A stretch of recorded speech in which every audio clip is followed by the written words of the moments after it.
DJJAYERICA.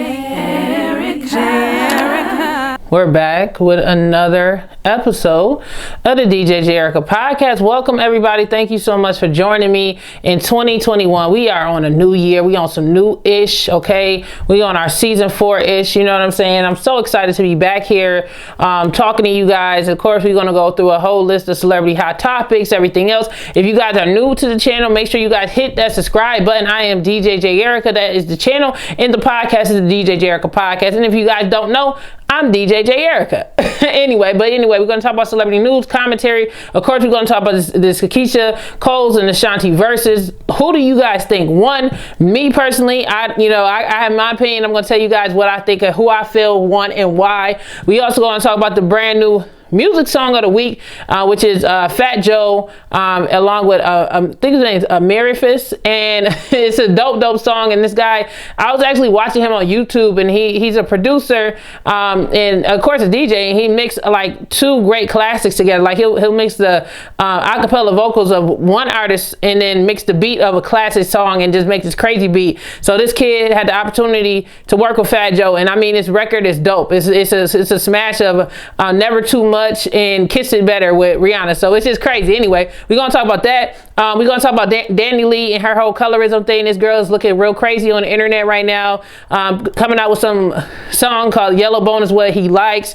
And you know, a yellow bone in the black community is an actual black woman who's light skinned, and Danny Lee is not a black woman. So now everybody has been dragging this woman down to Twitter, because in Instagram and everywhere else, and had this lady delete her account because it just comes off really, really racist, and they're making claims that she's talking about the baby mama. Yeah, so let's talk about Ashanti versus Keisha Coles.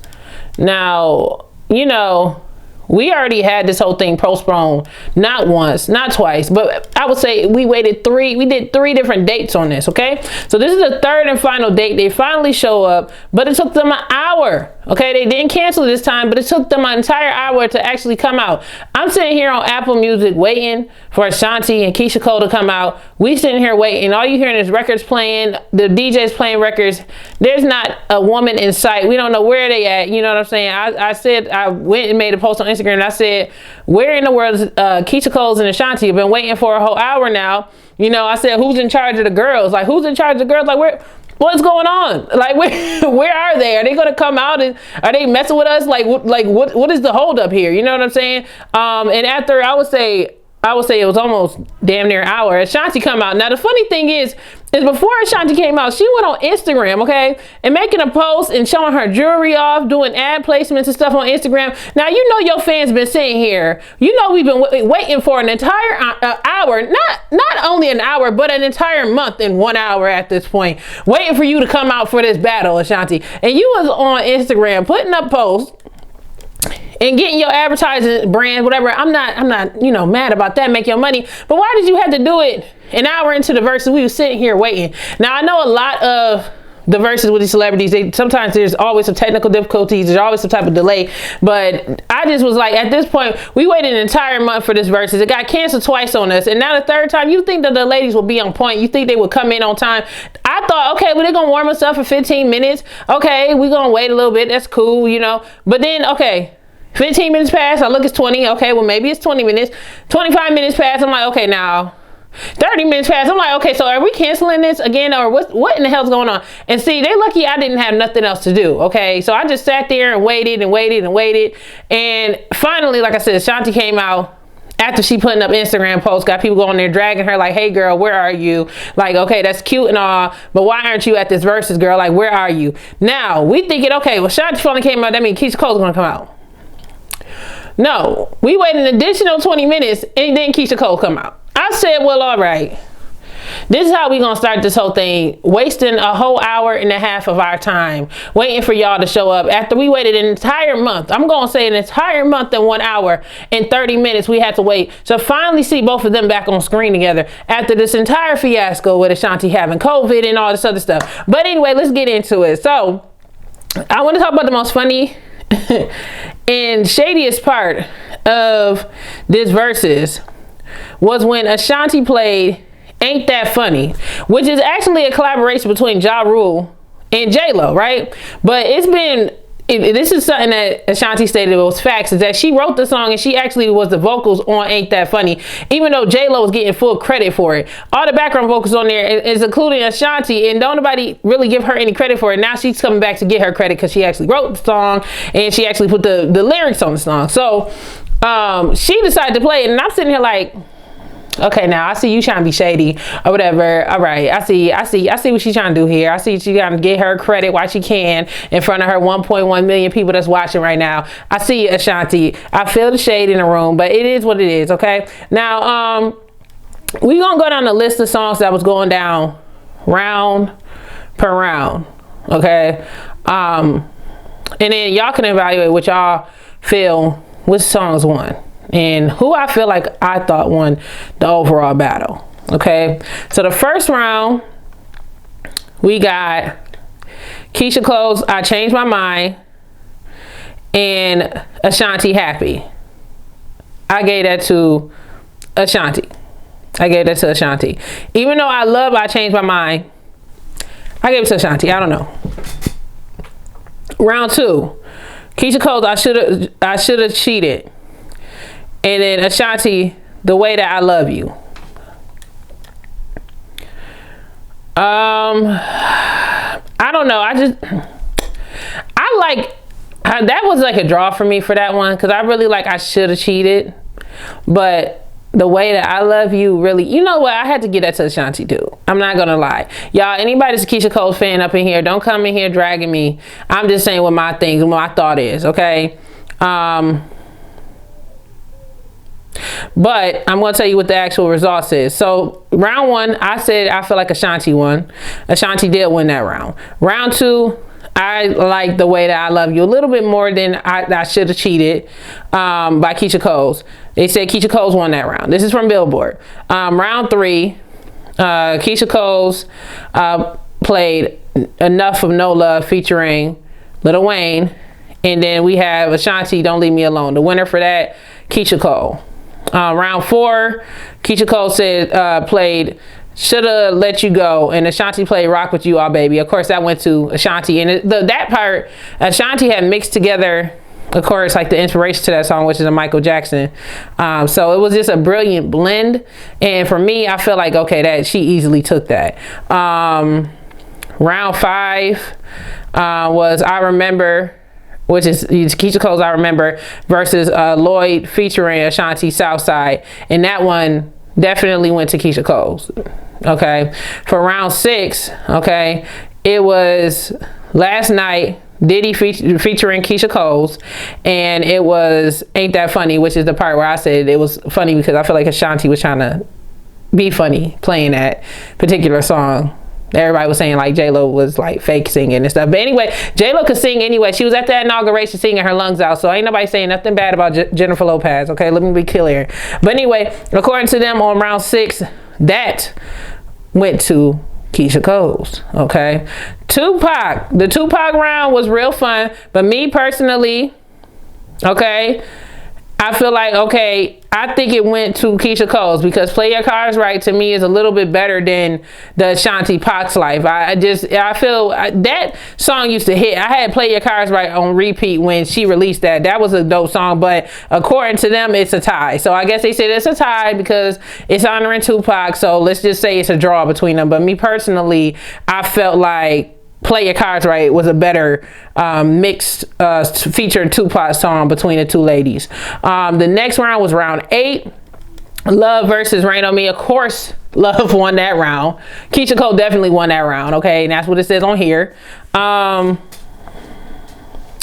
9. Okay, that was Trust and Believe versus Down for You, and that song featured Ja Rule, Charlie Baltimore, and then that went to Ashanti. Okay. Then round 10 was Keyshia Cole's You've Changed versus Ashanti's Runaway. They put that as a draw. Do y'all agree with that? Do y'all agree that was a draw, like that was a tie in that round? We get to round 11 and we have Heaven Sent and Ashanti's Baby. and they gave that to Keisha Cole. Heaven Sent is really a real good song. But Baby is also classic. Y'all listen, I feel like that was a tie, me personally, but according to them, Keisha Cole won that, okay? Round 12. And y'all, I'm not even trying to be funny, like, I grew up in this era, you know what I'm saying? And I know that they had so many accolades, but it's been such a while since all of those songs were put out that when they said that they were doing a verse, I was sitting there thinking of like 5, 6, 7 songs I know, but I'm sitting there thinking like, dang, they got like literally a huge catalog, and I was so impressed. And I was like, man, I forgot about that. So, oh shit, I forgot she had that hit too, you know what I mean? And it wasn't no this or no shade or anything like that. It was just like, I personally didn't notice that, oh, dang, they really got a lot of songs, because this verses went for like 3 hours. So they gave us at least 2.5 hours worth of music. And I was like, wow, like, I'm just remembering a lot of these songs. So that's the thing I like about verses, is it helps people that's not familiar with the artist get to know the artist, and then it helps people like myself who grow up or, you know, listen to the artist to be reminded of those songs that we used to enjoy, you know what I mean? But anyway, where we at? Round 12, Ashanti, Only You, versus Keisha Cole's Brand New. They gave that to Ashanti. We hit round 13, and we had Fat Joe featuring Ashanti, What's Love, and then Keisha featuring Monica, Trust, and that easily went to Ashanti. Like, I'd rather get in the car and be like, what's love got to do, yeah, that was the joint. Then we get into round 14, and I got a little confused with this round, because I honestly, it was a song, Fabulous featuring Ashanti, Into You, and then it was Jaheim and Keisha Cole's I've Changed. Now, I wasn't confused about who won, because I definitely was gonna pick Into You with Ashanti, and they picked that same thing too. But I got confused because I thought, we already know that I'm So Into You is Tamia's song, right? And then Fabulous took the sample and used it, so I had no clue that Ashanti was singing on that song. So I'm just trying to figure out, did she write that song, or, you know, because I had dug up some old gossip or whatever, and it was basically alleging that Fabulous was trying to say that the reason why Ashanti was singing on a Tamia song is because Tamia allegedly had got throat surgery. Then it ended up coming out from Tamia on her end that she was alleging back to Fabulous that he was allegedly lying, and that she's never had throat surgery in her life. So we're trying to figure out, and I'm thinking like, was he, you know, who was scamming, like who was trying to get over on Tamia? What was the real deal with that? But I'm pretty sure Tamia is so classy, she's not going to entertain any more than what she put on the Instagram post. But I got confused with round 14, because I could have swore that was Tamia's song. And I mean, okay, we'll do it then. But they gave that to Ashanti. But technically, I would give it to Keisha Cole, because I didn't know if Ashanti wrote the song, yeah, she'd get that. But if Ashanti didn't write this song and she just like was singing, and it used to be Tamia's song first, that's gonna automatically go to Keisha Cole, because that's technically not Ashanti's song to be singing. I don't know, but maybe she did write the song. She wrote a lot of people's songs, you know what I'm saying? So I guess so. Round 15, Ashanti Movies versus Sean Paul and Keisha Cole, Give It Up to Me. Clearly that went straight to Keisha Cole's. That was that joint. Round 16, we had Ja Rule featuring Ashanti, Mesmerize versus Keisha Cole's Missy Elliott and Lil' Kim, Let It Go. They gave that to Keisha Cole. That was a jam too. We got Foolish, Ashanti, then we got and Unfoolish. They blended together, and then we got Keisha Cole's Never. Of course, that round went to Ashanti. We got round 18, Breakups and Makeups versus Keisha Cole's You Complete Me. There was a tie. They're saying round 19 went to Keisha Cole's for the song You, featuring Remy Ma and French Montana, and that went against Ashanti's Don't Let Them. And then we got round 20, which was Ashanti's Always on Time, and oh yeah, and then Keisha Cole's I Don't Want to Be in Love with You, and they gave that to Ashanti, of course. So of an overall review, they said the final score went to Ashanti, and she won the verses. Okay, overall, they said it was a 12-10 win. Okay, because it was 3 songs that tied, so it was a 12-10 win out of the 20 hits that they played against each other or whatever. And it was a good overall versus battle. But I just really wish that Ashanti had a little, Keisha Cole's had a better attitude, because her attitude, she came in, she was already an hour and a half late, and then she gonna come in with a whole attitude. And I was like, girl, what is going on? Like, why is you coming in here huffing and puffing? And like, why can't, if you gonna keep it real, just tell the audience, like, yo, these people behind scenes, you know, I know it's trying to keep professional, but girl, we've been waiting for a whole month and now an hour and a half for you to come out here, okay? You can't come up here with an attitude, okay? You're killing me with this attitude. You was making it so, and you know what? I am kind of glad Ashanti won, because I mean, I do like Keisha Cole's, but her attitude really sucked, okay? So if I was picking who won with attitude and presentation at the end of the day, I would say Ashanti. Keisha Cole's looked aggravated the entire time. The only good thing is when she brought out OT Genesis, and I realized that they finally squashed that day-old beef with him, because he was already messing with that girl's song, but I'm glad they ended that day-old beef. But anyway, my overall review of the versus battle, it was a good versus battle. I'm trying to figure out who they're gonna have next on it. You know what I'm saying? Y'all tell me what y'all think about that. Y'all comment below. Who do y'all think won the versus and why? Okay, and were you guys shocked that OT Genesis just popped up out of nowhere and he just hanging out, whatever. But yeah, Keisha Cole just seemed a little bit, her attitude kind of sucked. Or am I the only one that felt like Keisha Cole's attitude kind of sucked? I don't know. Y'all tell me about that below. Love both of the ladies' music, but sometimes when you doing something where you're that personal, then you gotta try to have a little bit of a better attitude.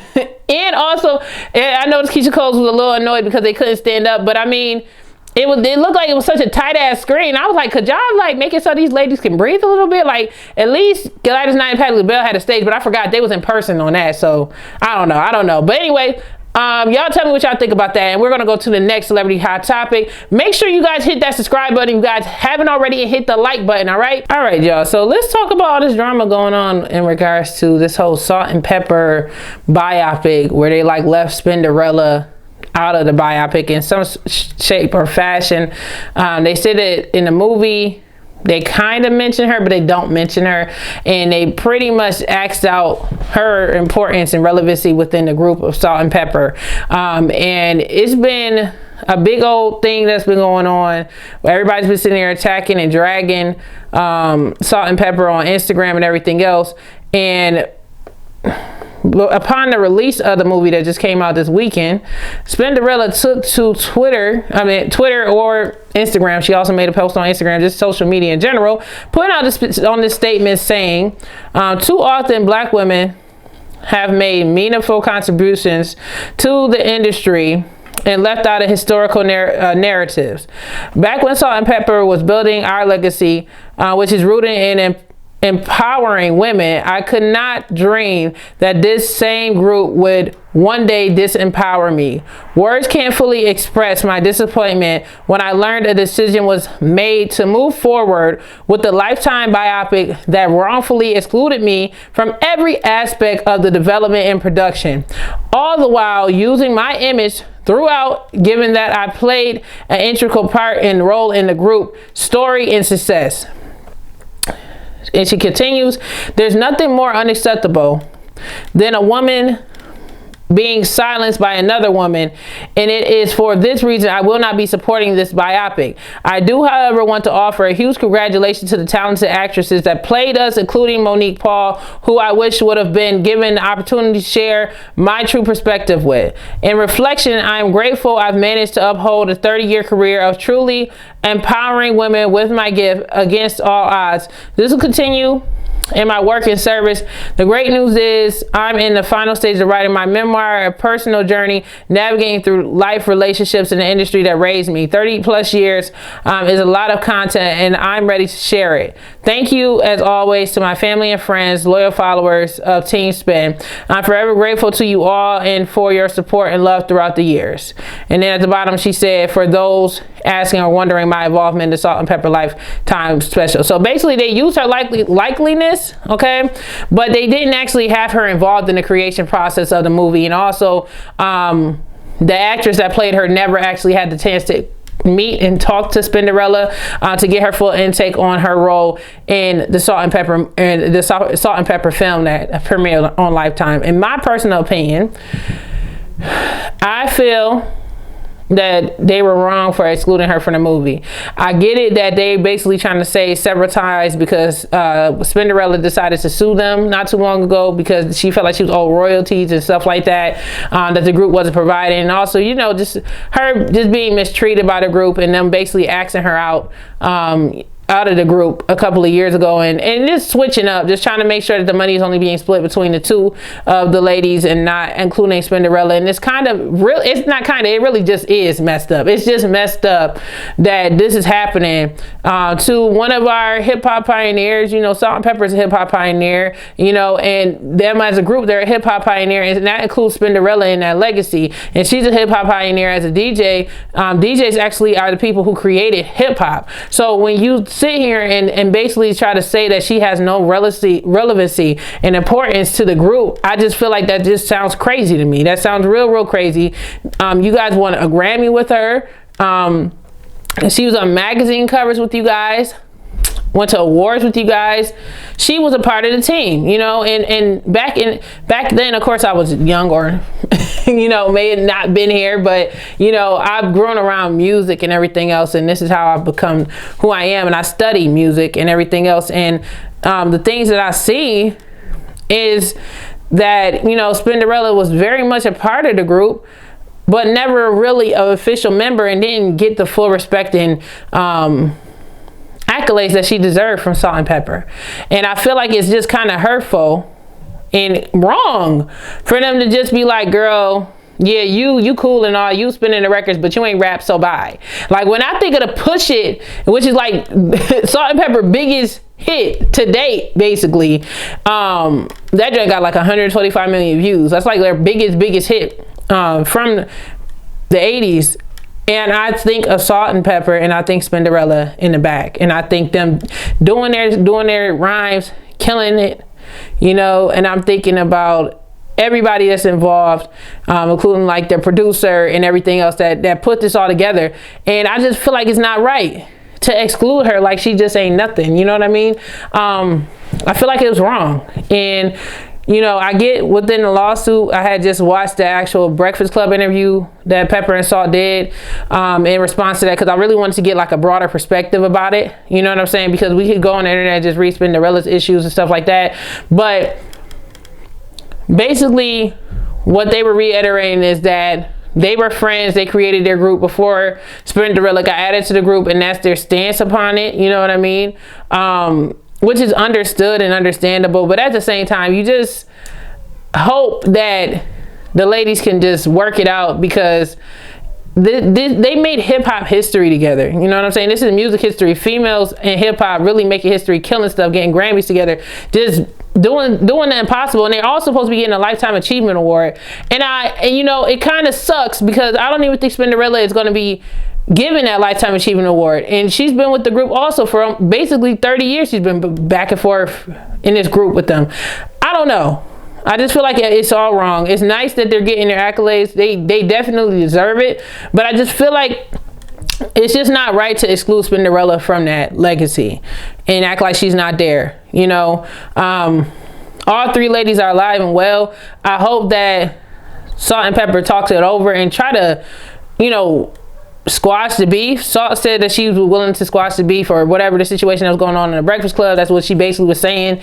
But I really don't know if it's anything that could repair this type of damage. You put out an entire movie biopic, you know, with her likeliness being used, but her not even being involved. And I get it that she sued them, but the reason why she sued them is because she wasn't getting paid properly. You know what I mean? If she was contributing to the music, or she was helping to make the beats, whether she was doing the scratching, whatever she was helping the image, you know, and y'all had her on magazine covers, y'all had her at the Grammys, y'all had her on all these different things.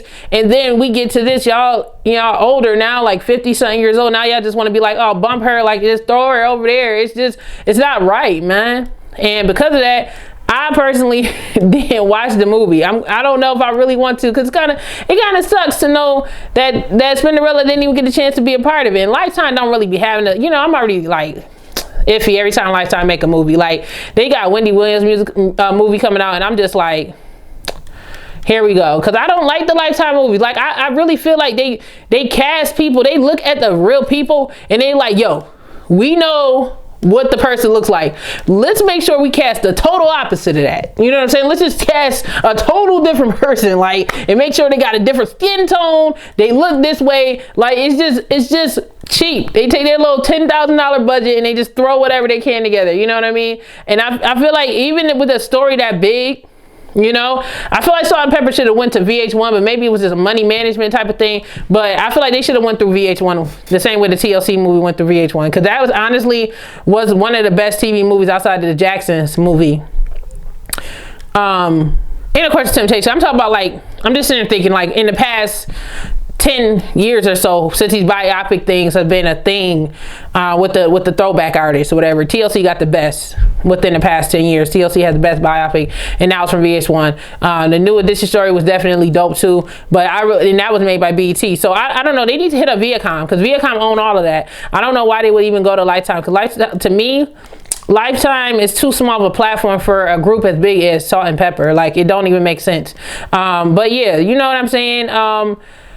Oh yeah, the other thing that was crazy to me too is, like, when they were on the Breakfast Club, DJ Envy asked a question and asked her, like, you know, what they feel about, like, Spinderella involvement and all this other stuff. And then Peppa came out and was like, oh, you know, every time you say that, we got to pay her $50,000 and all this stuff. I'm like, what? Like, and then Salt come out and was like, oh, that lawsuit has already been settled and this and this. And I'm just like, whoa, this a lot of legalities going on right now. And, you know, I guess they can't even say her name anymore, which, I mean, do you really blame her? Like, why wouldn't she sue? If she wasn't getting paid properly, y'all don't even want to acknowledge her as a real member of the group. I see why she probably would sue, but it's just messy. And me as a fan of all three of them, I just hope that before anybody leaves the planet, they're able to freaking unite and be genuinely united and squash all of this, because we just keep losing legends left and right. We have a lot of hip-hop legends that's gone now.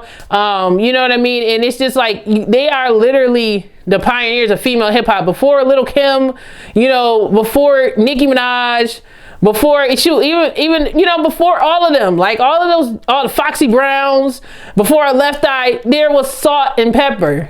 You know what I'm saying? So, like, they literally are female hip-hop pioneers, so I can't sit here and just drag them completely, you know what I mean? Because I have so much respect for them. But I just hope, you know, as a fan and, you know, a spectator, that they can just at least honor each other while they still here and just fix this whole situation. Because it's just shameful that they would do this to Spinderella, knowing them as being females, the stuff that they had to accomplish in a male-driven industry, and also with a new genre like hip-hop, was an absolute historic miracle. Okay, it was historical and it was a miracle, and I just wish that they would involve her. And it's like seeing Run DMC not acknowledge Jam Master Jay, may he rest in peace.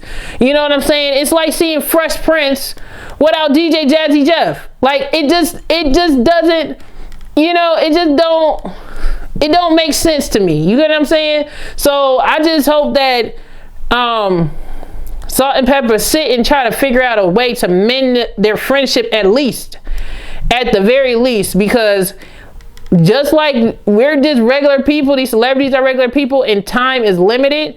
You know, you don't want to sit here and just be mad at each other until something tragic happens or something like that, and you be out here feeling crazy because it wasn't really worth it. You know what I mean? I get it, everybody got to pay their bills, but I hope that for the sake of friendship, morals, integrity, for the sake of the fans and everybody else, that they're able to fix this problem. And, you know, even if they can't work together again doing music together, I hope that they can try to mend the issue and let it be known. And it just would be nice to see them at the least, where they get their acknowledgement in their Lifetime Achievement Award, that they share that with Spinderella, because she really was a part of the group and she contributed, and everybody's seen the three of them together. You know what I mean? I know it started out with two of them. I know they started with Kid and Play. I know that they started with Martin Lawrence and stuff like that, and they were the pack, and they started and they were working at Sears, and they did, and the stuff that they did, and Herbie Lovebuck and all that stuff. I know all that history, you know, and I'm young. I don't even know, like, you know, I got an old soul, but I just really want them to unite and fix the problem. What do you guys as hip-hop heads out there think about the whole situation? Do y'all think that, you know, Salt and Pepper was wrong for leaving Spinderella, you know, out of the process of making the movie, and basically not fully giving her the acknowledgement and appreciation that she deserves with this, making this film. Do you guys know whether they're going to acknowledge Spinderella at the Lifetime Achievement Award ceremony? Will it happen? Do you think that Spinderella also deserved to be there and get acknowledged as well, because she was a part of that movement? You know, she put so much time in her life behind this. Like, I could see if Spinderella was like a all around, like, jumping from group to group type of DJ, but she was a dedicated DJ. The same way Jam Master Jay was a dedicated DJ, and DJ Jazzy Jeff was a dedicated DJ to Fresh Prince. Yes, I'm pretty sure as a DJ you're going to do other things, but when it came to the artists that they work with, they were dedicated to that group. So I just feel like they should acknowledge her for her artistry and her work, because DJs are just as important as MCs, you know, and everybody that's a part of this whole collective family as the dancers that make hip hop. We all should be acknowledged if you contributed to the culture in such a substantial way, just like Spinderella and Salt and Pepper has. So hopefully I might just sit down and watch it, I guess, because, you know, but I don't even, it's just like, it's a Lifetime movie. So I just feel like no matter what I do, I'm going to be disappointed watching it. I'll be like, yo, like, here we go. All right, I guess I'll watch it. Like, all these damn commercials. Where's Spinderella? Is she in here? Okay, I don't know if this story is real no more, because Spinderella that wasn't a part of it. Like, here we go. Like, you know what I'm saying? Like, I don't know if I'm really gonna be able to really enjoy it. Like, I want to sit there and laugh and just be like, yes, I loved it. But it's like, why it gotta be like this? You know what I'm saying? That's all I'm saying. Why it gotta be like this? And please, I hope that they do work this whole thing out, just for the sake of us fans and spectators out there. You know what I'm saying? Because, you know, it's just too much. It's way too much. Okay. But y'all tell me what y'all think. And if y'all seen the Salt and Pepper movie, tell me what y'all thought about the overall movie. Comment below. Did y'all like it? Is it worth me sitting down watching it? Is it another like dry Lifetime story where it just don't come together? See, you know, Lifetime has rubbed me the wrong way ever since they did that Aaliyah movie and had Wendy Williams producing it. Now we got the Wendy Williams film coming out with them, and I want to see the Wendy Williams film, but it better be right. You know what I'm saying? Because, like I said, every time I watch a Lifetime movie, I'm like, here we go. Bad wigs, bad acting.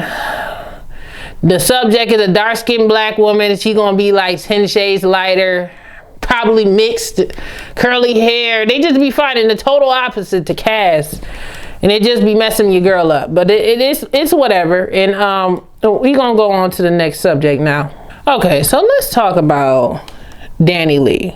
Okay, for most of y'all who don't know who this girl is, she is a dancer who happens to sing. And she got a song out, put out a song a couple of years ago with Chris Brown, and that basically like catapulted her into like being a well-known new R&B singer. And now she's more so making headway, you know, headlines, you know, making waves, not because of her music, but more so because she is now having relations with the rapper The Baby, right? And I don't even want to say The Baby name, because it's like, that's a grown man. Why he want to be called The Baby? It's whatever. I'm just tired of the littles, the babies. You about 30 years old calling yourself a baby. You a grown man.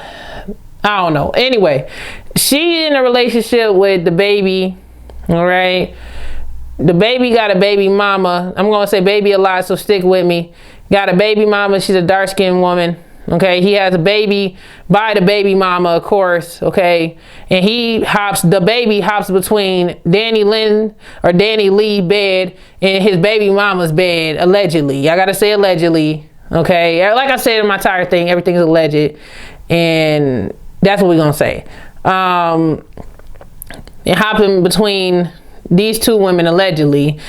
Danny Lee is, I guess I would say, she went from side piece to main woman, but still kind of like a side piece, because he got an entire family over here. You know, he got a child with this woman, and they allegedly still are dealing with each other. It's just a messy love triangle. That's what we gonna call this, a messy love triangle full of colorism and effery of all proportions. Now, when I say it's colorism, it's because, okay, Danny Lee, okay, basically decided to go on Instagram and social media and post a video. It was TikTok actually, but of course it's already all over social media, and once you drop it on TikTok, it's everywhere. Okay,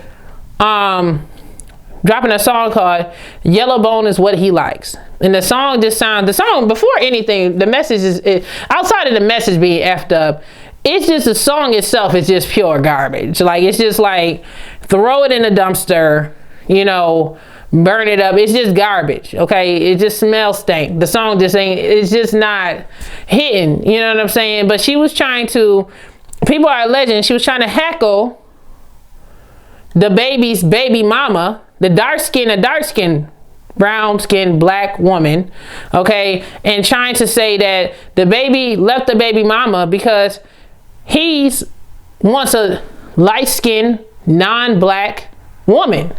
But the thing is, she called herself a yellow bone, and in the black community, a yellow bone or a red bone is a very light-skinned black woman with two black parents, okay, not mixed or anything like that, or not, you know, Caucasian, but a light-skinned black woman. Okay, now Danny Lee has posted her ancestry that show that she is basically Spaniard in European, okay, and she's from the Dominican Republic. Okay, so Dominican Republic, excuse me.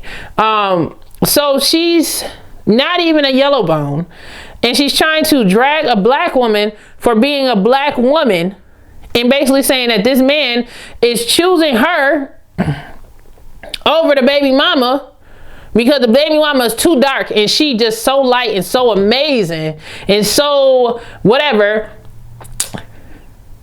That's basically what she's trying to insinuate with the song. And basically everybody on Twitter, black, light-skinned black people, the real yellow bones, the red bones, the brown-skinned girls, everybody came and dragged this woman to filth and had to get her set and checked and in order for what they call blackfishing. Now, what people don't know what blackfishing is when a non-black woman basically try to, like, or, you know, someone who clearly isn't of black descent of any type or anything like that, trying to capitalize off the culture. It's kind of like being a culture vulture, but it's like your entire lifestyle is like you pretending to be black when you're not black, and you just pretending to be something that you're not, or you trying to be black, but at the same time you trying to make fun of dark-skinned black people and be a colorist and racist all together, but you want to sleep black,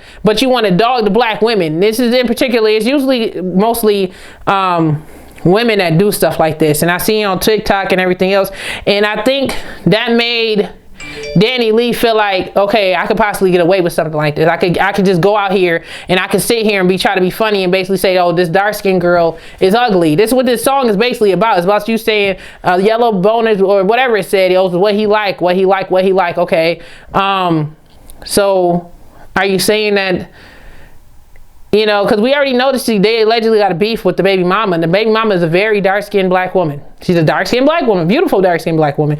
The baby has a dark-skinned daughter. You know what I'm saying? So when you have things like this where you have a woman who is not black, okay, not black at all, sitting here and making jokes about dark-skinned black women, and you have somebody like the baby that's willing to continue to have relations with a woman like that, it makes you wonder, like, what is the integrity of the rapper that baby? And this is a thing that will affect someone's career. You know what I'm saying? Because, like, you might like the baby's music, right?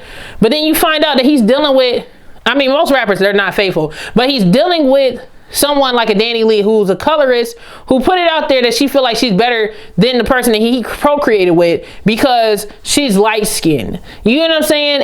And on top of that, the baby has a full brown skinned black daughter that he's raising. What example are you giving to your daughter by allegedly still dating this woman and allegedly having, you know, and agreeing with this? And the things I was seeing on social media, people are alleging that the baby was egging her on and making it seem like it was okay for her to sit here and throw these insulting comments at the mother of his child. I'm tired of saying baby mama. At the mother of his child. And when you're saying that, she's also insulting your own daughter, the baby. So I don't understand why you would even want to stay with a woman like that. Who cares about what color she is at this point? You know what I'm saying? Like, it's a lot of light-skinned women out there. If you want a light-skinned girl that can still also respect you, your daughter, and the mother of your child, and not be doing these antics and looking so desperate on the web for attention, bro. Like, it's just like tacky, and I can't get with it. Anyway, Danny Lee came back and tried to make this dry apology, basically talking about how she didn't know better, and basically saying that she has a dark-skinned boyfriend. Her boyfriend is black, which is the baby, and she got black friends. And we've seen that she got her little dancer that be up there with her or whatever. But her dancer, to me, you know, she's a dark-skinned black woman. They be dancing, whatever, but she could be viewing her as a flunky. You know what I mean? The way that her attitude is, you be wondering, like, do you surround yourself with black people so you could just feel better because you have lighter skin? Because that's how it looks when you're doing stuff like this. Like, I just really think people have to think about the stuff that they do and the way that they present themselves, and how easily it can be taken as racism and race bantering and colorism, because none of it is okay. It's not okay for any race to discriminate over any race over a skin tone. It's not okay for anybody to bash anybody because of the skin tone. If you don't like the baby's mama or whatever because you're in a love triangle, maybe you should talk to him about it. Keep it behind closed doors, but don't go on social media thinking that you could just drag and dog black people and get away with it. Like, girl, like this is why. And the crazy thing is, like, I liked the song that she had out, whatever. I had no problem with her, but now I can't support her music no more because she just did something that could be deemed racist. And then you go on Instagram and she basically talking about I have a black boyfriend, I have black friends. And that's the same thing what people say when they get caught racist, and they'll be like, I'm not a racist, I have one black friend. Like, you know what I'm saying? And the black friend is like, like, come on now. Like, it's just like, I can't take this apology. And also the Breakfast Club, the way the Breakfast Club was trying to downplay the whole situation, it's just like Charlamagne and all of y'all over there, y'all should be ashamed of yourselves. Trying to make it seem like this is not a big deal. This is something that goes on in the black community. Colorism is a real thing. Racism is a real thing. And the fact that y'all just trying to laugh and giggle the whole thing off like it's whatever just shows how warped-minded people in the music industry is, especially the men that happen to be black men in the industry, is when it comes to black women and respecting black women and the colorism that they put on other black women, and tell them that, oh, you're prettier because you are light skinned, or oh, you're okay looking, you're pretty for a dark skinned girl. They're like, this is stuff that these women have to deal with. It's like, and it's unfortunate that there's so many men that are black, full black, that encourage this behavior, but y'all don't want white people discriminating against us, but you're helping the women discriminate on each other. It's just like, it all got to stop. It really all got to stop. And honestly, at this point, I just feel like if they don't buy her music no more, that's just what it is. Oh, well, because you got to think before you speak. Like, really, Danny Lee, like, I don't know what she was thinking. I don't know if she just thought that she could get away with it because she's ambiguous or whatever. I really don't know, but it just wasn't a good look, and it's not cute. Ain't nothing funny about it, period. Just disrespectful. Anyway, how much time I got left, y'all? Okay, so Beyonce is coming out with a new line, new Ivy Park collection. It is a winter collection. Now, listen, it is August. Why I say it's August? It is January 25th, right? And the reason why I say August, because I'm thinking about summertime, right? The summertime is coming soon. Spring is coming. And Beyonce and them, they dropping a winter line right now, and to tell in the winter. And I'm just like, why couldn't she drop this in December or something? But you know what? I had to think, and I'm just like, you know what? It is about to be tax season. Tax season is coming. Beyonce, she is a smart marketing woman, because she said they'll still wear these winter clothes even if it's hot outside, baby.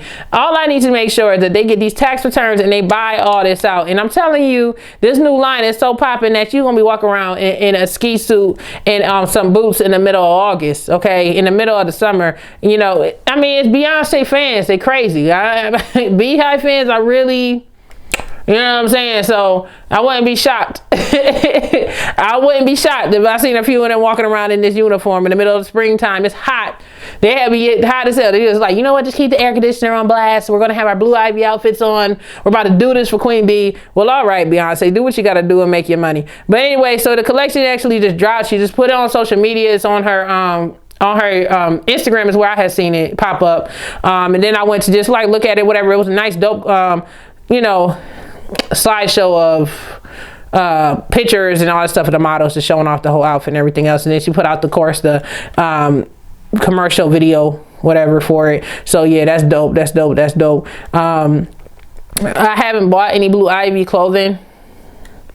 Or what did I say, Blue Ivy? I mean Ivy Park clothing, because you know it's named after Blue Ivy. It's just whatever. I haven't bought any Ivy Park clothing yet. Have any of you guys bought any Ivy Park clothing? Did you guys really like it? Like, y'all tell me if y'all like the clothing. If it's something that you're enjoying. Is it comfortable clothing? I mean, I know it sells out soon as it releases, so I know it's probably like a small 1% of people who actually get a hold of Beyonce clothing.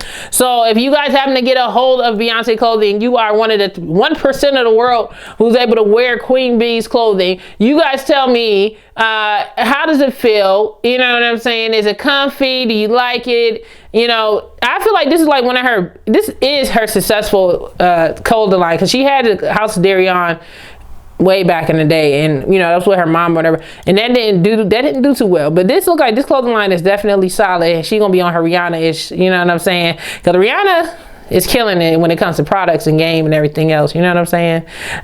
So y'all tell me what y'all think about that new Ivy Park collection that's coming out, the winter.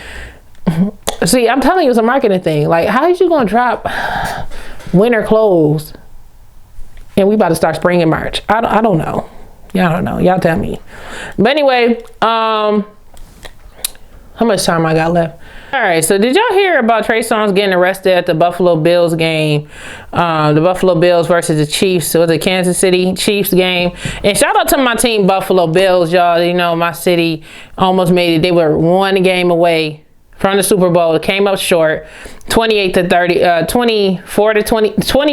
38 was the score. They unfortunately lost, and Trey Songz was either a Chiefs fan or a Buffalo Bills fan, and if he is, big up to him. But anyway, he got arrested because he was not wearing a face mask, and it was just like a big old brawl that ensued. Now, according to information on here, allegedly, according to the Kansas City police, the altercation started because Trey Songz refused to follow Arrowhead Stadium protocol and wear a mask. Other fans in the venue began to complain, and the security came over to get him to comply. He wouldn't, so security tried to remove him. Security called the police, and they eventually put him under arrest. If you can see like a video, I'm not gonna put the video up because YouTube be with the ish, and you know what I'm saying. And you guys listen, I'm also on Spotify and Apple Podcasts. Best way to listen to me if you guys can't watch the full video, just make sure you know. I just gotta do that plug in the middle. But anyway, I'm not playing the video on YouTube. The reason why is because YouTube literally demonetized me like a few weeks ago, and I'm not playing those games no more. So basically what I'm going to be doing is I'm going to put probably videos of the attack on my Instagram page, and then what I'm going to do is put the link down there,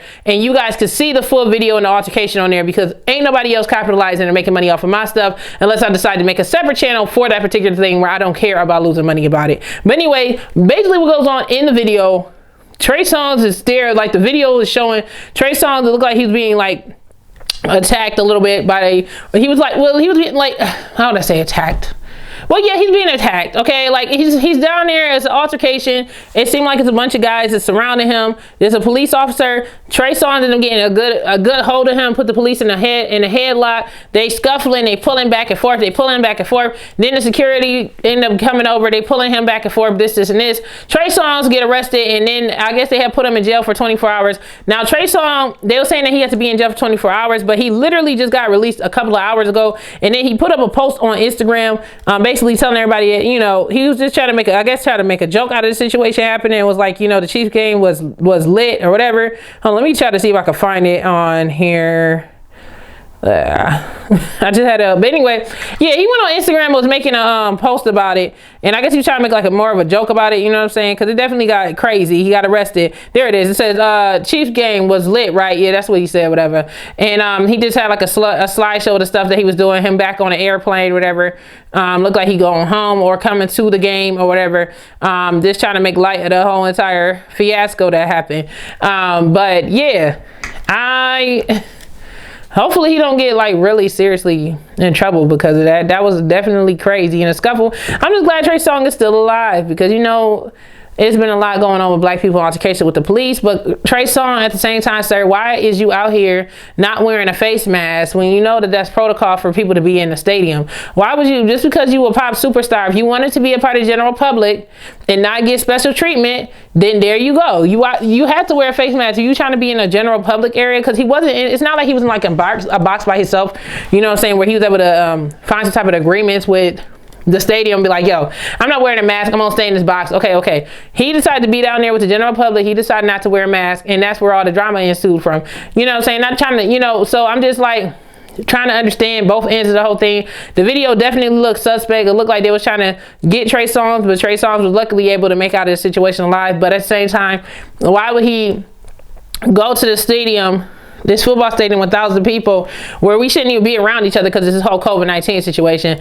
Why would he be out there with no face mask on? You know what I'm saying? So, you know, y'all tell me what y'all think about that whole situation. If you guys haven't seen it, like I said, I will put the picture or the video of it below in the link. I just can't play the videos on here, y'all. I just can't, okay?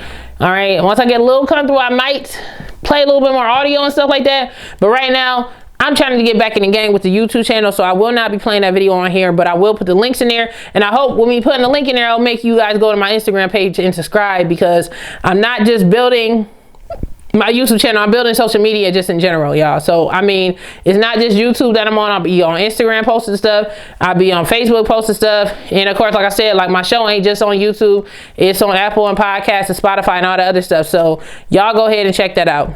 And also, did you guys hear about Dallas Austin being upset? Okay, he went on what show was he on? He was on, what is it, Fox Soul, okay? He did an interview, and the host, basically, it was Angela Yee, right? Angela Yee was the host. He was on Fox Soul, Angela Yee, and they did an interview, and she had asked him if he got jealous when he found out Usher and Chili was involved in a romantic relationship way back in the day. And these are for the people that's old heads, you know. I guess I'm an old head. I'm 29, but I remember it as a kid, okay? I remember when Chili got with Usher. It was such a big deal, and Usher had his 8701 album that came out, and she was in the music videos and all this other stuff. And then around 2003, 2004-ish, we find out they broke up. Then Usher drops Confession in 2004, you know what I mean? And then it does big numbers, all based off of this relationship that he had with Chili and how he allegedly cheated on her. And it was just such a big news story, okay, that it made Usher a lot of money. the whole scandal, him getting with Chili, made him a lot of money. The whole scandal of them breaking up, but why they broke up, made him a lot of money, because that's where you get the Confession albums. But Jermaine Dupri said the story was about him and how he had got somebody else pregnant. But at the same time, it still was a little bit of Usher, because Usher did cheat on Chili. So anyway, Dallas Austin basically was talking about somehow he wanted to kill everybody when he found out that Usher and Chili had a thing going on, okay? So let me just read this off of here. This is a quote from the Angela Yee show. Like I said before, I want to play the audio clips, y'all. I want to, but I am not about to get flagged. Y'all not taking my money. I got to build my platform, okay? So I'm going to read what it says, and then y'all tell me what y'all think about it, okay? All right, so it says, he said, recalling. All right, so he said, I wanted to kill everybody. Dallas Austin recalls, because honestly, I was friends with Usher too, and it was just one of those things where we two different people. We always have been in that sense, you know what I'm saying? So he was basically trying to say that he felt like he was backstabbed at the fact that Usher would get with Chili, knowing that Chili and Dallas Austin, and he knew that they had a thing going on. They shared a child together, of course. They still, of course, they share one child together. Chili and Dallas Austin, and Usher come in and cut in on him. But if you watch the VH1 movie, the TLC story, according to Chili accounts, allegedly, Dallas Austin was always cheating on her, consistently cheating on her. You know what I mean?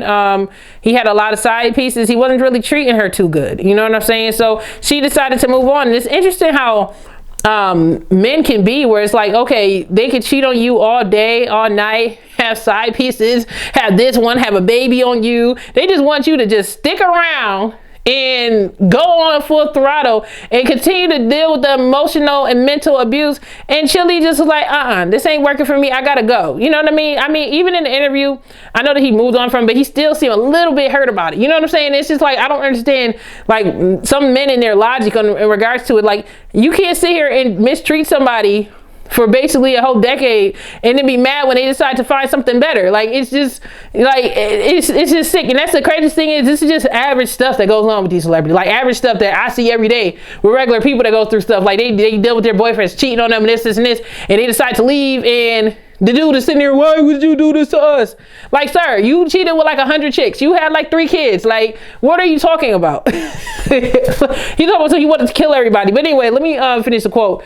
He continued and said, I feel like he said, I feel like when that's actually, it was crazy because when I moved to Miami, I just had to get out of Atlanta. Too crazy. So I moved to Miami. I set up in the house. Me and her first broke up. Then I started working on music in Miami in the house. Dallas revealed that he tried to get back together with her, sharing, by the time I called, I said, hey, you know what? Let's be together here in Miami. And she said, no, it's a wrap. I'm done. And then he said, I'm thinking this was the worst year because she goes and started dating Usher, and I'm going mad. We got a kid. That's my girl. The producer then revealed, he channeled his feeling into song. He said, so I went through this whole year thinking it was the worst year of my life, when really I did all the Pink songs during that time for Just Like a Pill, Don't Let Me Get Me, about the relationship I was in. And then another song that was born in that time also included Blue Contrails, Hit 'Em Up. And he also took his time to focus on the movie Drawline. He said all of this stuff was going on, but I must have had blinders on because I was in such a space that everybody gets to when you break up. Okay, he said he wanted to stop himself from hearing stuff about Usher and Chili relationship, but it was something that he couldn't avoid. People are calling you and telling you that they're doing a video, and I didn't realize I had taken all that energy and I put it in these records making Drumline. And when the year was over, I was in Atlanta premiering Drumline with all my kids with me and I. So that's an interesting story, whatever. What do y'all think about that story? You know what I'm saying? It's just interesting how, like, just in general in relationships, like, sometimes, like, when you get somebody, you just don't treat them right. And then people just get fed up. And then they leave you. And now you just be like, oh, well, dang, I thought you were going to keep playing these games. Well, unfortunately, it didn't work out. And it didn't even work out for Usher and Chili neither. Because Usher ended up cheating on Chili, too, allegedly. That's what everybody was saying. It didn't really came out of Chili's mouth that Usher cheated, but that's what everybody was insinuating. That's kind of what the streets was saying. You know, she always said, like, when it was on media and stuff like that, that she said he did the unthinkable. So you could only assume that the unthinkable is like you cheated or something, right? Allegedly. But anyway, y'all tell me what y'all think about that whole situation right there. Man, we well, how far are we into this podcast, man? We got to be at least an hour in on this joint. Big up to all my listeners out there that's listening right now on Apple Podcasts and Spotify and all that other stuff. I know it takes a lot of y'all time just to sit here and just chill and hang out with me, and I really appreciate y'all for real. It takes a lot of time to produce this. I haven't been on here in a minute, you know what I'm saying? Time check, what time I got? But I'm happy to be back on here talking to you guys and just discussing everything that's been going on in the news and all these different celebrities going on here. And then we're going to talk about the music, man. Have y'all heard the Fat Joe record that just dropped with this new up and coming producer DJ, and his name is Amorphous, I want to say his name. I hope I pronounced his name right. But he mashed together Luther Vandross, Never Too Much, the beat to that, and then the acapellas of Rihanna. What song was that Rihanna song? I can't think of the name of the Rihanna song. What song is that? Well, the Kiss It, yeah, Kiss It Better. Okay, yeah, Kiss It Better, baby. So he mixed that joint together, and then he created the beat for that, and then you throw in Fat Joe.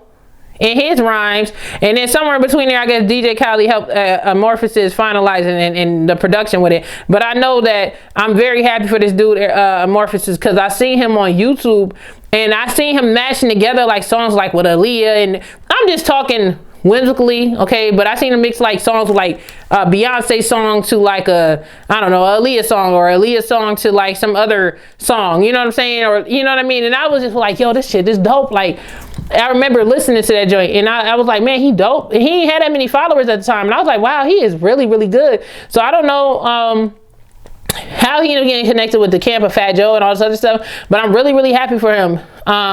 He definitely deserved it. He deserved all the success in the world, and it's really, really cool to see somebody from the YouTube world that's like a producer making their waves within the Hollywood realm, and that video is already at like 5 million views damn near, and it's only been out for a few days. So I just see that this being a catapulting for this young man's career, and I feel like he's going to have a lot of great success. And I really, really like the song. If I could play it, I would. But of course, you know I can't, because I ain't about to be flagging my shit, so I ain't about to be playing it. But y'all really need to hear that song. It's called Sunshine Delight, and it's Fat Joe, DJ Khaled, and Anamorphosis. Yo, when I tell you, like I said before, it's one hell of a production, because it's like you got the Luther Vandross classic that makes it feel good. You had the Rihanna stuff in there, and then she keeps saying the crack, crack, crack, and you know they call Joe, Fat Joe, Joe Crack. You know what I'm saying? So it's just like I just think about that reference, and I'm just like, oh yeah, this kid is dope. All right, man. So just keep on what you're doing with your life, man. Like, anything is possible. Like, when I see people win, it inspires me. You know what I'm saying? Like, do y'all look at people and be like, damn, that shit really just inspired me. Like seeing somebody just really reach their goals in life. You know, it's so many people out here that just focus on hating and never wanting to see people be successful. But seeing him really make his dreams come true and be able to work with somebody like Fat Joe and make such hip hop history, you know, congratulations, sir. You've done a great job, and I can't wait for hearing more music that you're going to be producing with Fat Joe, because I feel like you just getting started. And I mean, when Beyonce hear that remix that you just put together, he mixed together, yo, look, hold on. I gotta, where is that video at? Cause let me go back to my video history on here. Yeah, he mixed Beyonce Kitty Cat with Junior Mafia's beat. When I tell you this joint sound crazy, man, oh my God. I feel like somebody send that to Beyonce, okay? Yo, I feel like Beyonce going to work it with this little dude, man, because he's actually big dude, okay? This young man, like, he's talented, man. He's talented, and it's just nice to see a young child, a talent and producer flourish like this, and DJ, whatever, everything that he do, whatever he want to call himself, you know what I mean? He's amazing. He's good at what he's doing. He know how to mix music, and he has an ear for it, and it's something about a natural talent, man. So I'm glad that Fat Joe decided to give this kid a chance, and I wish him nothing but the best in his career and everything else. Yeah, that's pretty much that's all I got to say about that. And that's still on a positive note, you know what I'm saying? I had to talk about something positive real quick. All right, y'all, so we went through pretty much all like the celebrity hot topics and stuff when it comes to like the gossip stuff that's been going on, and I want to talk about some other stuff that had happened that I seen in the news recently, and it was involving a young woman. I believe she was in Harlem, and she was viciously attacked. It was a black woman, decided to go into a store to go get something to drink. Was a wine. She went to the liquor store to get some wine, and she decided to go ahead and get something to drink. You know what I mean? It's been a long day. She was about to go pick up her kids. She just got out of work. She wanted to get herself a glass of wine to unwind when she got home, and it ended up with her being viciously attacked by two black men, all because she didn't want the guy paying for her drink.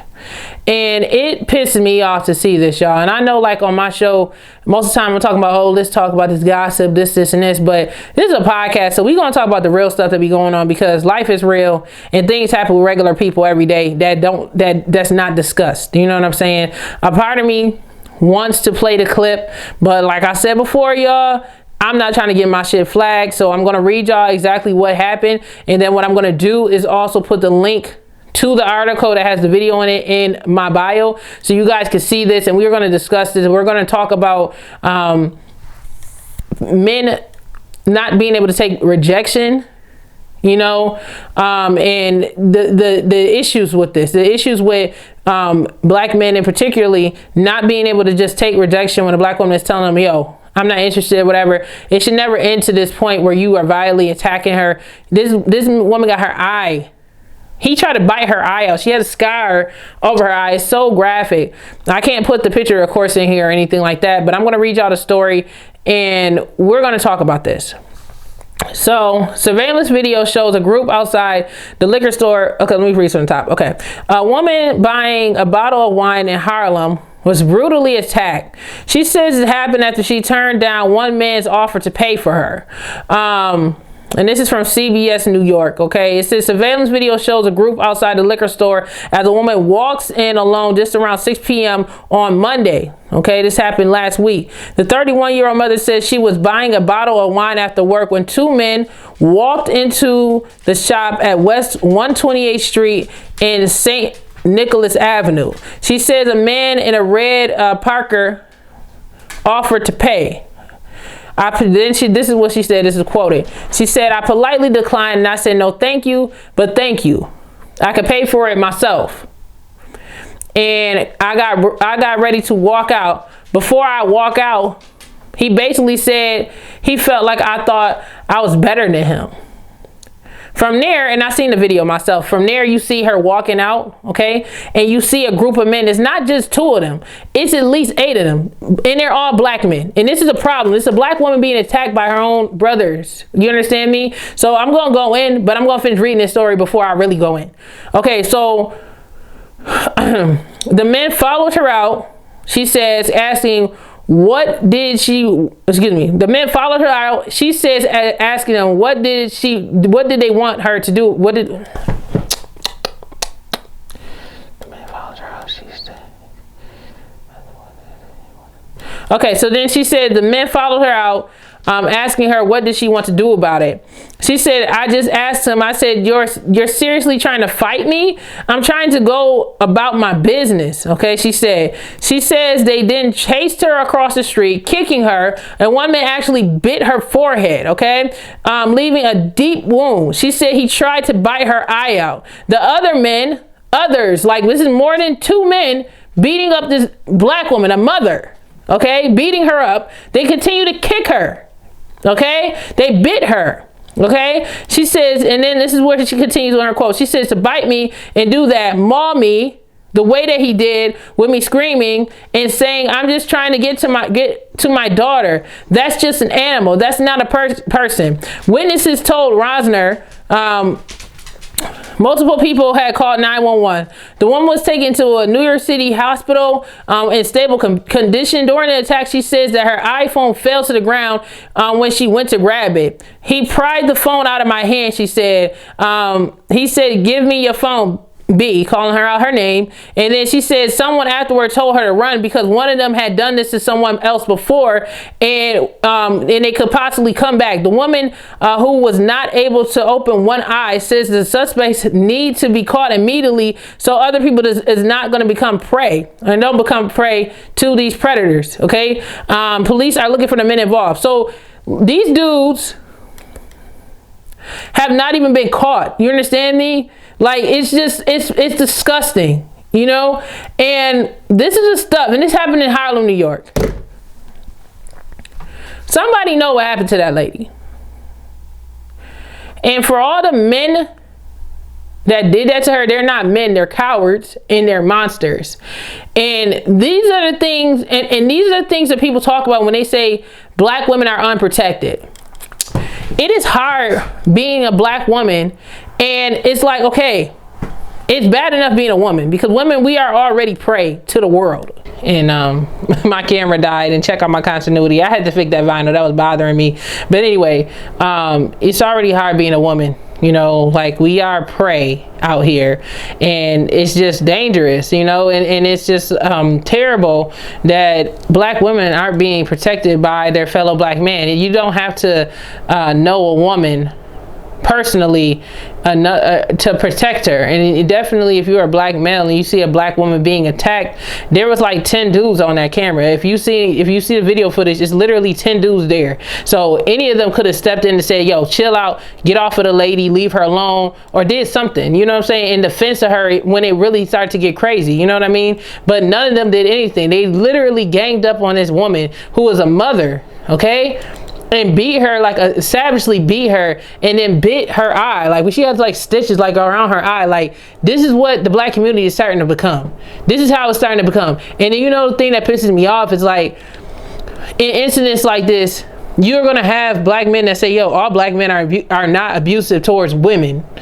Okay, that's nice, but that's kind of like when y'all get shot by the cops and somebody say, oh, all cops aren't bad cops, but nobody, the good cops ain't stepping up and saying anything to the bad cops, so that makes them just as guilty. And that's how I feel about it when it comes to black society, when it comes to black women being abused at the hands of black men, especially men that they don't know, who can't just take rejection. If a woman said they're not interested in you, just say okay and move on. There's so many women out here that you can partake in. I mean, the black community has a baby mama culture. That means that to every one man, it's like 5 women. You know what I'm saying? So there's plenty of women that's willing to partake in whatever you want to be involved in. But just because one woman just said, no, I'm not interested, you decide to beat her to a pulp, gouge her eyes out. If you guys try to gouge her eyes out, if you guys go on the link that I put below there, you're gonna see it. You know what I'm saying? She has stitches all over her face. They busted this woman's face open, stumped her, and it wasn't just 2 of them, it was a whole gang of them. It was a gang of men. It had to have been at least 8 of them. You know how embarrassing that is? How disgusting that is? Like, you guys are monsters. So you are grown men and you guys can't take a rejection. You were offering to pay for her wine.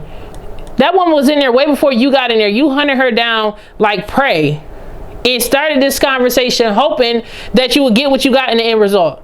You know what I'm saying? Because what if it's like, I've had experience with this.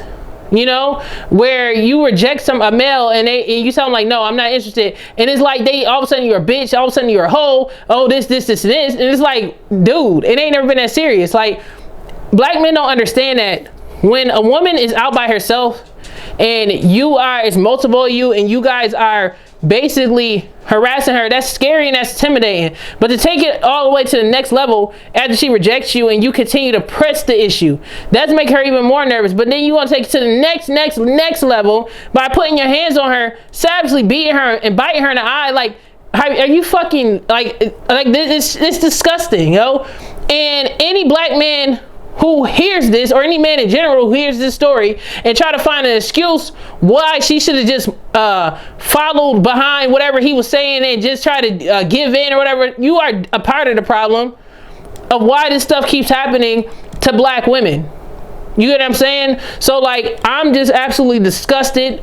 I hope that they catch this bum, this monster, this little boy, because you are not a man doing that to a woman just because you can't have your way with her, because you can't get bragging points or get your ego boosted because you wanted to pay for her wine. If the lady didn't want you to pay for her wine, okay, leave it alone. Get your drink and go home.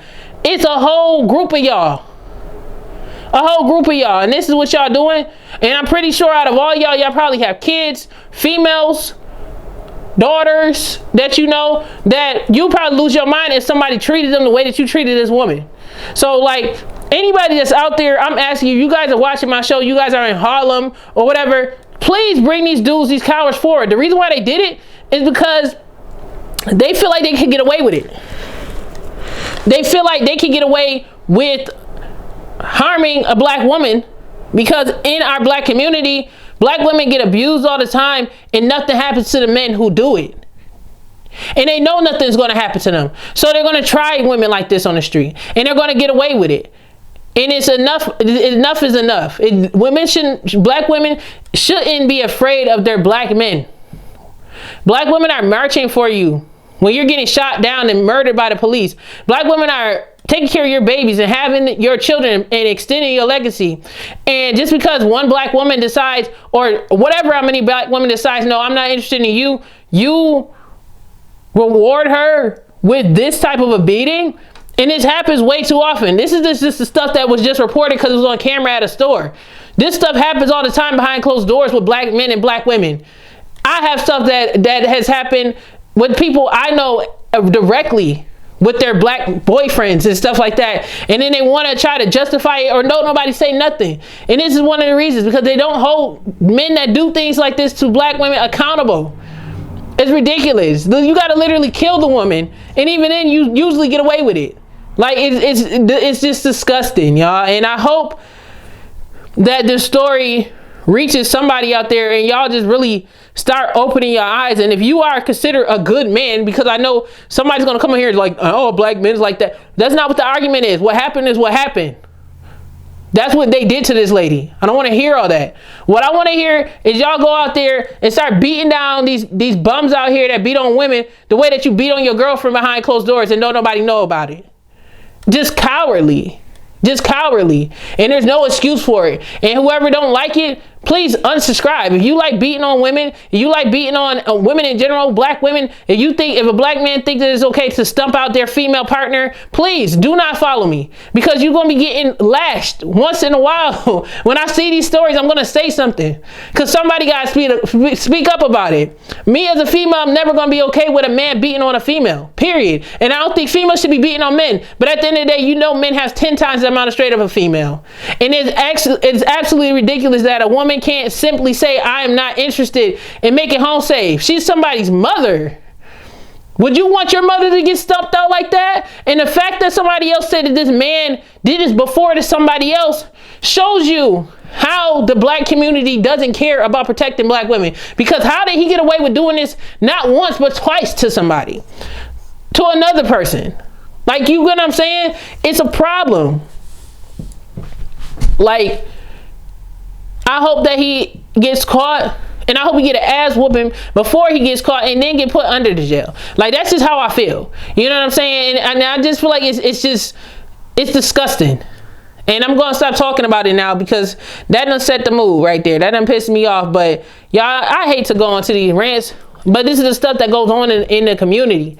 And I feel like at this point, like, black men, you guys want to be more respected. You guys want to get more whatever you need to boost your ego. Start standing up and fighting back when you see situations like this.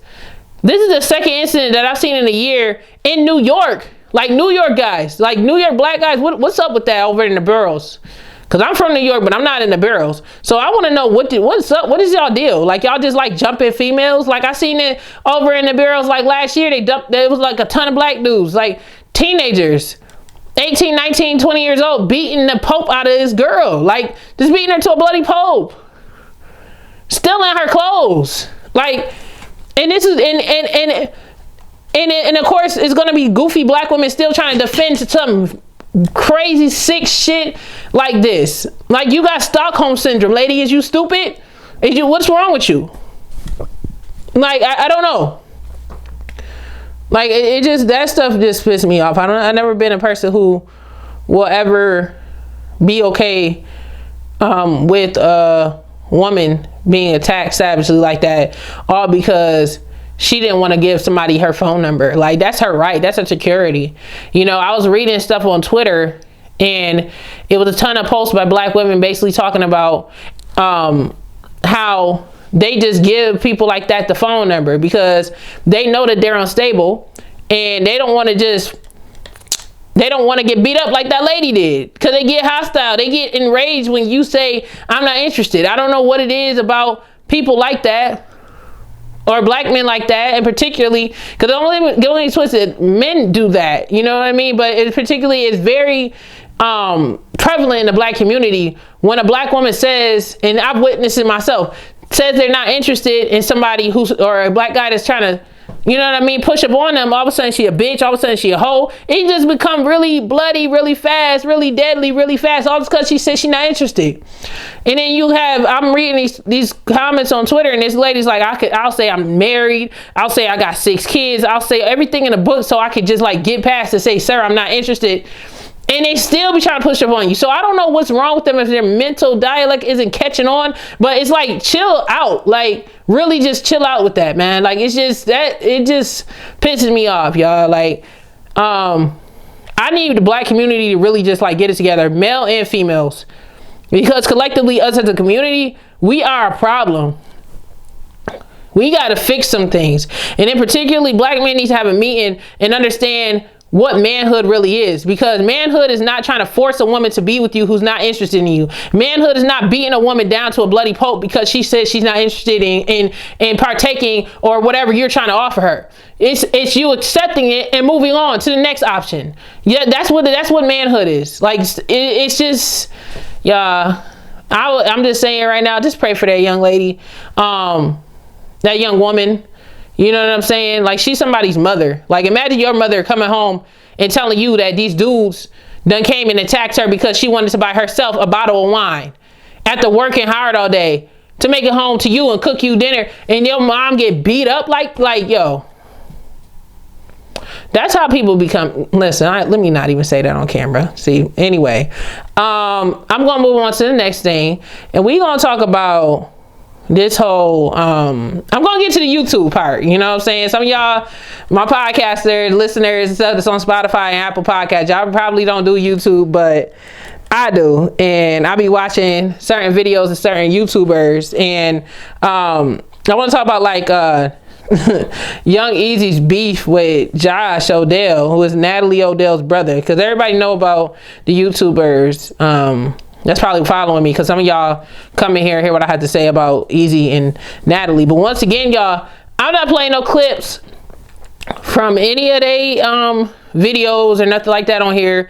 They ain't about to flag my stuff. I gotta make my money, so I'm just gonna give my opinion on the situation, and I'm gonna move on to the next thing. Okay, basically, for the people that don't watch YouTube, Young Eazy is a YouTuber, and she dates Natalie Odell, whatever. They were friends for a long time. They got together, whatever. They're in a relationship. Eazy used to be best friends with Natalie's brother, but something happened in between, and they fell out and they don't deal with each other. And a lot of people are saying that the reason why they stopped being friends is because Young Eazy decided to make her own YouTube channel with his sister. Instead of them staying together, they left because, I don't know, maybe it was some creative differences or whatever, and their channel just took off. And this made it so a lot of people on the YouTube streets, Lord, I need some lotion. Y'all, I got eczema. It's crazy. I don't even care. I'm gonna keep talking. But anyway, a lot of people on the YouTube streets or whatever was basically trying to make accusations that the reason why Eazy and Josh Odell stopped being friends was allegedly was because of this entire YouTube channel that she decided to move forward and make with Natalie. And at first they was on this YouTube channel called The Family Projects and stuff like that. I didn't start watching that. I started watching Eazy videos first, and then I got into like The Family Project, and I was like, oh, she on this too. And that was like, I would say it's been like a year and a half since I was like watching their videos and stuff like that. But anyways, moving forward, let's talk about the drama going on today. Last week, Natalie Odell's brother decided to do a prank on Young Eazy. Okay, now in this prank, what he does is butt dials, the butt dialing prank, and that's when you butt dial somebody and you start talking shit about them over the phone and start saying crazy stuff, so they can get so pissed off when they show up to your house. They'll be like, oh, you talking in this and this, and then you come out and say it's a prank, and then ha ha he he. Now everybody that don't know about Natalie and Eazy, they usually do pranks on each other. They're a couple channel. They do pranks on people. They do pranks on their family. They do all types of stuff on their YouTube channel, and they're funny. Like, I watch their videos often. I think they're pretty funny. The brother does the same thing, and the brother's channel, The Family Project, was where they started before they did their own personal channel, Eazy and Natalie's channel, which is EasyX Natalie. And you know, since they fell out, you haven't really been seeing that many videos of Josh and Eazy together or anything like that, except for like when it was like a holiday. And I'm not gonna lie, like, it was certain videos that I watched when it was like I think it was Natalie's birthday, and Josh just kept on like giving Eazy the glare. Like, he just seemed like he just was like kind of mean, or he had bad energy towards her, and that's just what was on camera. You know what I'm saying? That's just how it looked. And I know the song, you know, is written all over your face, so if I could say that, it was like written on his face. Like, he just like, I'm not here for you. I don't know exactly what the heck's going on, but anyway, he was sitting there calling Natalie. He was just sitting there dogging Eazy. He had put a camera in Natalie's car, was on the phone, acting like he's playing like his video game, whatever, his PS3 or whatever, and was basically saying or PS5, whatever it's called, basically saying that Easy was ugly, basically saying that he was trying to hook his sister up with somebody else that was his friend, basically trying to say said Easy had a big head, said that she said her feet stink. It was like talking about she didn't own the car that she bought, you know what I'm saying, she leasing it, like a bunch of real funny stuff. But he cut out a lot of stuff, a lot of mean stuff that he said that probably wouldn't have been acceptable for their YouTube channel, because their YouTube channel is like for like their YouTube channel is for like, it's more kid friendly, like young adults type of thing. So you can't say certain things. YouTube is definitely adamant, like you can't say certain things or they'll flag you or they'll demonetize whatever the video that you have up. So he said all that, and we're just seeing clips of Easy getting mad. Natalie sitting next to Easy, and instead of her sitting there flat out listening, you can hear him just dogging her, going in. Natalie is kind of like, oh, my brother didn't say that. I don't know what's going on. Like, she kind of was like, to me, she was kind of playing dumb with it, you know what I'm saying? And Easy is basically like, yo, did you just hear the stuff that your brother is saying about me? Do you not hear this? And Natalie's kind of just like, oh, no, it's not what it looked like. It's this, and this. So this leads to them coming upstairs at their house, because they had invited Easy over for like a game night. All right. And then this leads to them going upstairs, Easy getting into an argument with Josh. And basically, the prank was a prank gone wrong. Okay, so she storms off. Everybody's like, oh, okay, this didn't go well. She like really was like, damn, it looked like she wanted to fight Josh. And it goes off from there. And everybody's wondering what the hell happened. And then this happens.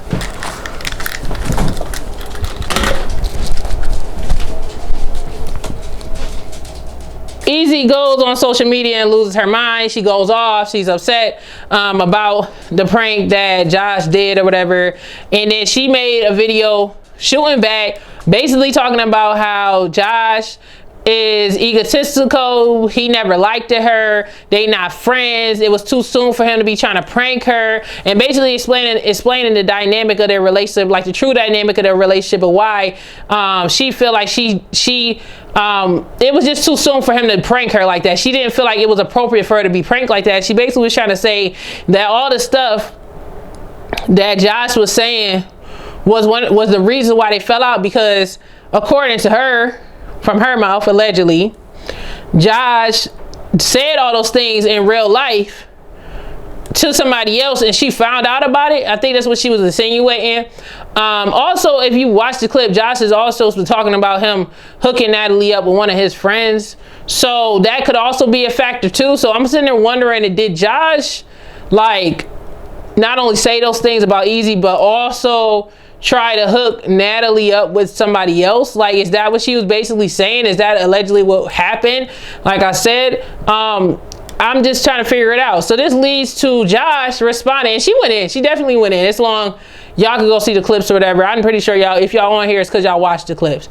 Then Josh come back and basically was trying to deflect the entire situation and basically put everything back on Easy, and it said that he wasn't going to reply about the whole situation, but now everybody that's a part of the Easy gang is out there bullying his kids and doing the utmost. So now, since they doing that, he said he had to say something about it, because y'all not about to be sitting there bullying his kids, which is understandable. Like, I feel like people should just leave the kids out of it, because the kids ain't had nothing to do with all the stuff that these adults are doing. I don't feel like they should be bullying these kids, but they are going hard. You know what I'm saying? The Easy gang, that's Natalie and Easy's fan base. They act more crazy than the Beehive. I mean, between fan clubs, I would say the craziest fan clubs I've seen thus far has to be Beyonce's fans, and at this point on YouTube, it is Young Easy and Natalie Odell's fans, also known as an Easy gang. And it's because they kids, you know what I'm saying? And kids, they don't be knowing no better. They be having their issues and stuff going on. They be thinking this stuff is all 100% real,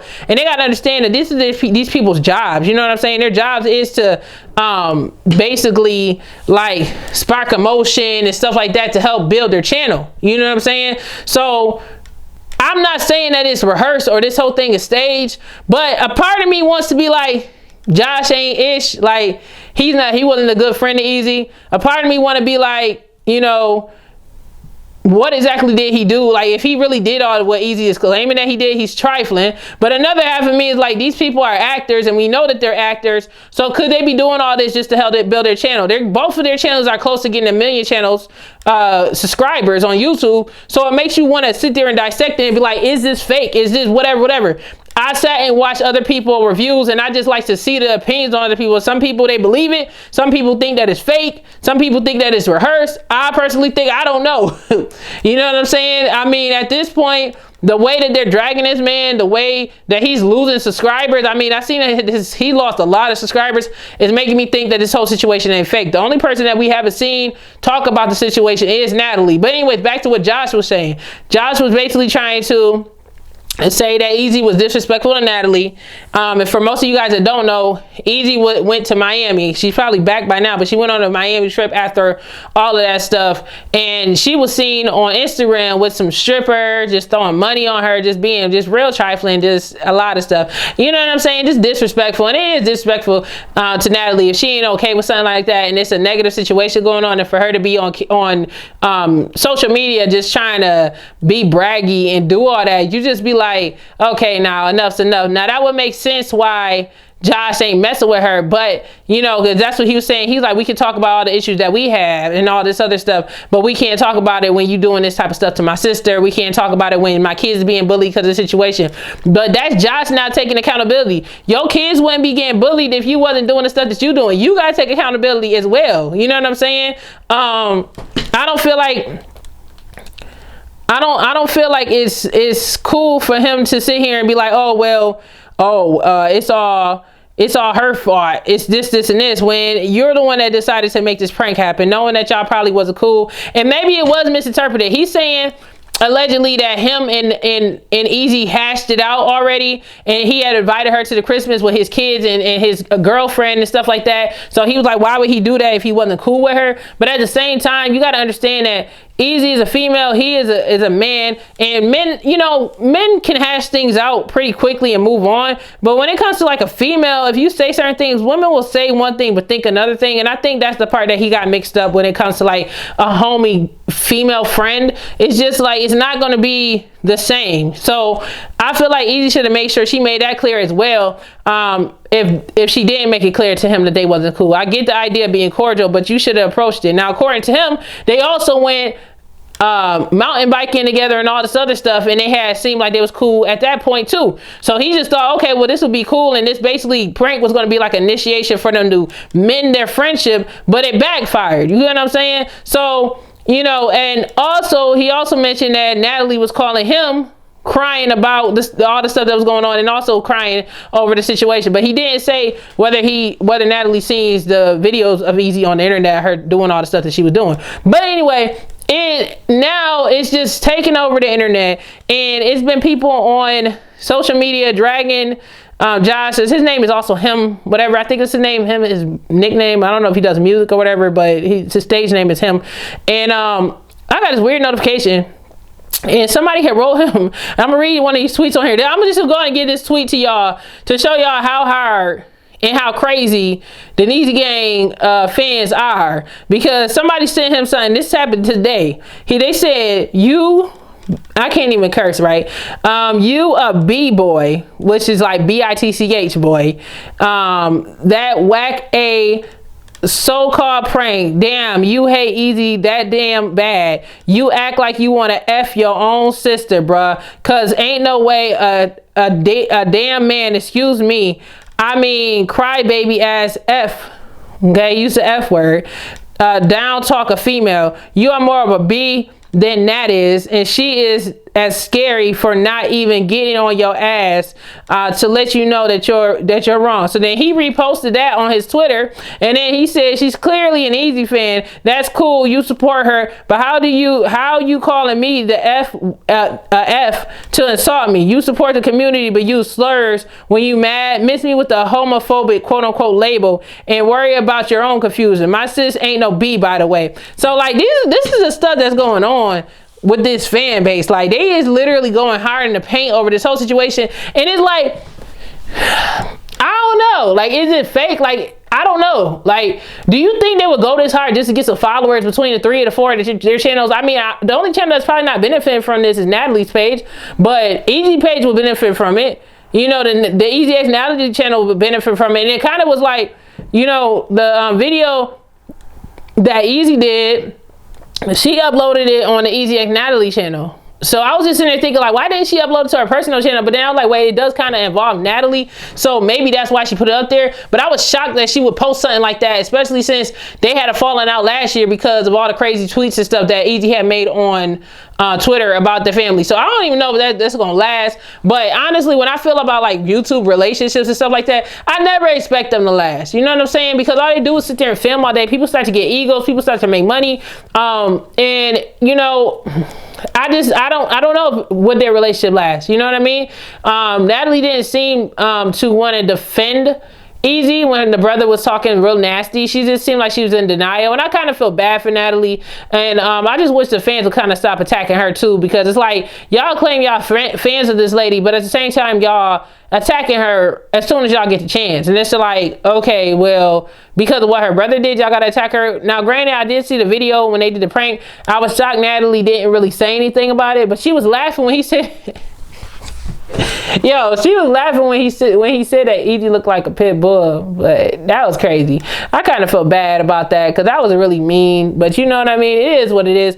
I don't know if that relationship was going to last, but we going to see what the turn of events is. But anyway, but yeah, so those videos out, it's causing an internet storm. I personally went back and watched some old videos, and I mean, I noticed that Josh didn't like it, and I like Easy because I seen some videos where it was like Natalie's birthday and he just looked like he was just like, get away from me. If you watch the videos from Natalie's pages from her birthday, it seemed like they purposely was just like excluding Easy out of stuff, not really saying much to her. And I don't know, it's because they was trying to focus on their own channel, but when Easy have people over and they have company over on their channel, they very much announce them and make it known that, oh, you know, the sister is here, oh hey, their brother is here, like they try to, the mom is here, oh, they try to welcome them. But when I know it's like when it's on their channel, it's just like, yeah, get her away, like, you know what I mean?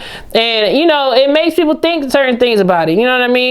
It makes people wonder, like, is Josh just upset about, you know, his sister coming out and going to date a girl? Like, I mean, it wouldn't be shocking, you know what I'm saying? Especially, you know, but it's just, you know, I mean, I just wish he would be honest about it. But the thing is, I know he's not going to come out and be like, yo, I'm just upset my sister's dating a girl. I don't think he'll ever do that. You know what I mean? Even though he goes on his channel and say that he's fine with it, I really, you know, I'm saying this is allegedly, this is my opinion. I just don't think he liked the fact that Natalie's dating a girl. I really think that he probably just wanted them to break up so he could go and get his sister a boyfriend, which is, you know, if that's the case, then I just feel like he should just say it and keep it real. But of course, this is YouTube. He's not going to come out and say it because his entire brand relies on it. And they know that, you know, Easy is a big LGBT member. And a lot of those people that's following her is an ally or whatever to the community, and they're following him. So if he comes out and say, yo, I don't like the fact that my sister is dating a girl or something, then what do you think that's going to do with his brand? He's going to lose probably, I want to say probably 75% of his followers, okay? Because half of them is like Easy supporters that just, you know what I mean? So I'm not even trying to be weird about it, but that's just how it looks, you know? I know what, you know, if it's real, then that's just how it looks. Now, if it's fake, they doing some good at acting, because he literally put his entire career on the line over this whole situation. So I don't even know at this point, but we gonna see exactly what happened with the whole Odell family and Easy and everything else. But he did say certain things about Easy where I feel like it possibly could be true, you know, alleging that she had an ego, and you know what I mean, she do come off like she has an ego. He's basically saying that she not as nice as she seems on camera. I said that to people I watch videos with. I'll be like, I wonder if Easy really is nice. I don't think she's that nice, because usually when people are like that and they are happy and up and all that other stuff, you come out behind the scenes, they nasty, mean people, you know what I mean? Like those allegations, those alleged allegations against Ellen, everybody see her on camera, she's so happy, nice, and then all of a sudden the allegations come out talking about some girl, she mean, she a mean person, she over here allegedly, you know, treating her staff like crap and doing all this other stuff, and we seeing Happy Ellen dancing down the street, you know what I'm saying? So we don't be knowing what these people is. They're entertainers, so you know, we don't know. Like I can't. But if they really did this just to get followers, I'm just like, I mean, I wouldn't be shocked, but I'm just gonna be like, okay, now y'all doing too much, because this is just getting a load of, you're just doing too much, man. Like, graduating to something else instead of doing fake pranks, if that's what it is. You know what I'm saying? But I don't know. What y'all think? Do y'all think it's the real reason why Josh doesn't like Easy is because he's upset that Natalie is dating Easy because Easy's a girl and he really don't want her dating no girl? And I mean, not trying to bring in their culture or whatever, but it's known in their culture that, you know, especially in Jamaican culture, and nothing wrong with it. I feel like everybody has a right to their opinion on everything, but I just want everybody to be honest. That's all I'm saying. In Jamaican culture, they really don't care for that, you know. Y'all know, all right? Y'all know. You just do y'all research, okay? So I wouldn't be shocked that that's the situation. That's just me. That's just my personal thoughts on it, or whatever. But I feel like if it's real, then I feel like that's the real reason why he doesn't like Easy. I feel like if Natalie came out and had a boyfriend and all this other stuff, he wouldn't be doing all the stuff that he's doing to Easy right now. But I feel like possibly it looks like maybe he's doing this to hope that they break up, so Natalie will go and get a boyfriend and I guess go be normal like he want her to be. So whatever. That's just my opinion on it. I really don't care. I'm just doing this to talk about it, get a little views. I ain't gonna lie. Okay? So I had to add that on to my segment. Had to throw in some YouTube drama because I'm on YouTube. So why not talk about people on YouTube doing crazy stuff? Like, come on now. Anyway, but if y'all like that segment and y'all want me to talk more about them, just hit that subscribe button, man. Hit that subscribe button, you know? Outside of that, y'all, this is just the beginning, y'all.